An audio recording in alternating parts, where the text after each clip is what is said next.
ये बार बार जन्म मरण का चक्कर इसी शरीर में खत्म हो सकता है, इसी शरीर से हो सकता है। क्या है वो भक्ति जो संत रामपाल जी महाराज शास्त्रों के अनुसार बताते हैं और जो हमें जन्म मरण के रोग से मुक्त कर सकती है? राम राम कही राम कही, राम राम कही राम, तनु परिहरि रघुवर विरह राव गयौ सुरधाम।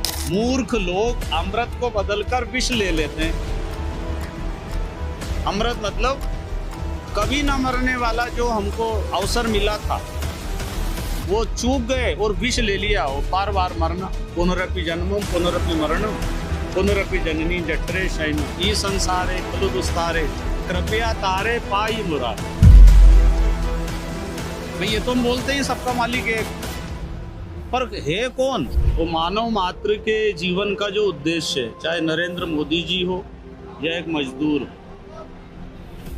उनके जीवन का जो लक्ष्य एक ही है,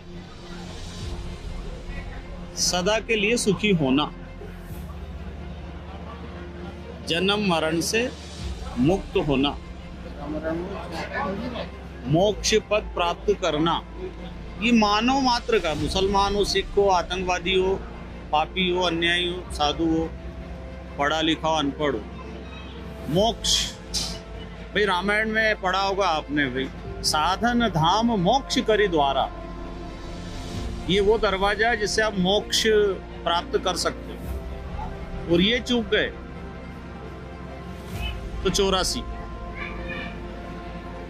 रामायण में आपने पढ़ा होगा नहीं कि भाई बड़े भाग मानुष तन पावा, सुर दुर्लभ सब ग्रंथ नहीं गाओ।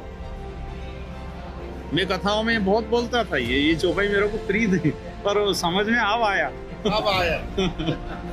भाई बोलना अलग है, बच्चा भी याद करके बोल सकता है। 4 मंत्र याद चौपाई कोई बड़ी बात नहीं है, बड़ी बात है, लेकिन उसको समझना। ये बड़ी, इसलिए कहा ना, पोथी पढ़ पढ़ झुक गया पंडित भया न कोई। पढ़ना और समझना अलग विषय। ये लिखा हुआ तो पहले से था, वो सब पढ़ ही रहे थे, पर गुरुजी ने जो पढ़ाया है बात अलग हो गई।